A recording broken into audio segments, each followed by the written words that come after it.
Okay, so this is the platform my students will hopefully be using for their PBL unit to make videos to share with the hospital staff, the community, anyone that they are going to be sharing it with. Um, they will be using online recording, so this is a great platform. It is called StreamYard.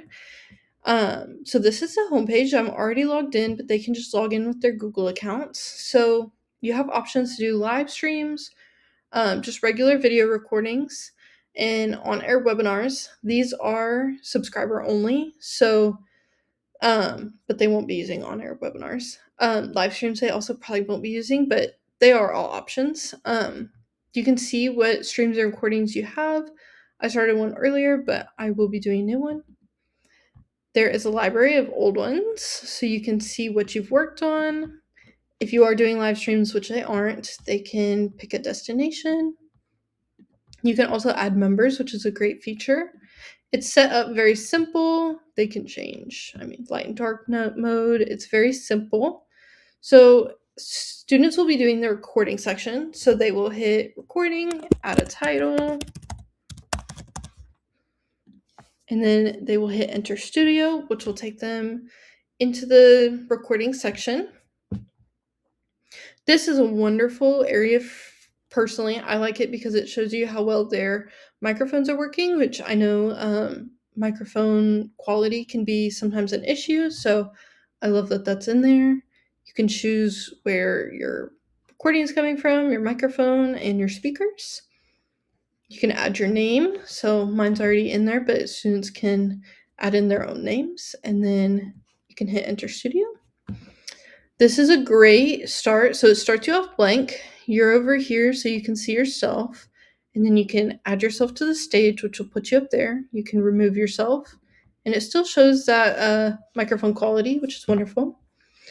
Over here, you have comments, banners, media, everything that you can choose from. So comments are just going to be for live streams, which students won't be doing, so won't really worry about that section. Banners, they can add in little additions if they want to add comments as they're going. They can create their own. They can add where and how long.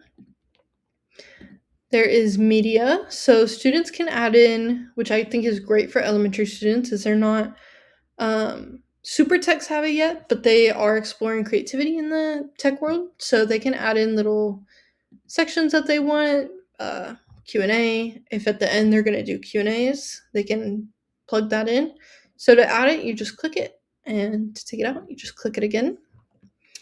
They can add in timers, which is the same thing. Click it out, and those show how long they go for. And you can rename it, hide it. Students can change their own backgrounds, which is really great for creative freedom. Some backgrounds and some features in this are subscriber only, paid subscriptions, but for the most part, everything is allowed for free. So what students will be doing won't be affected by the paid subscription. Students can add in applause, which is great. They can add how loud, quiet they want it. They can add in intro and outro music, which is great. Students can also change the style of how they're presented in the video. They can change the color.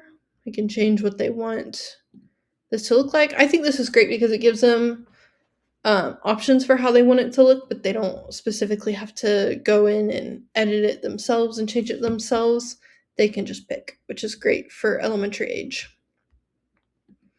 You can add how you want that. Widgets, you can add in polls, QR codes, notes. This is wonderful because they can add in notes on what they want to talk about, how they want the list of information to go. The teleprompter, which will scroll for them, is limited to paid subscription, but they can for free add in their notes on the side, which is wonderful. You can add in and see how many people are in there. You can copy the invitation link. It also shows you how well your microphone is working, which is wonderful.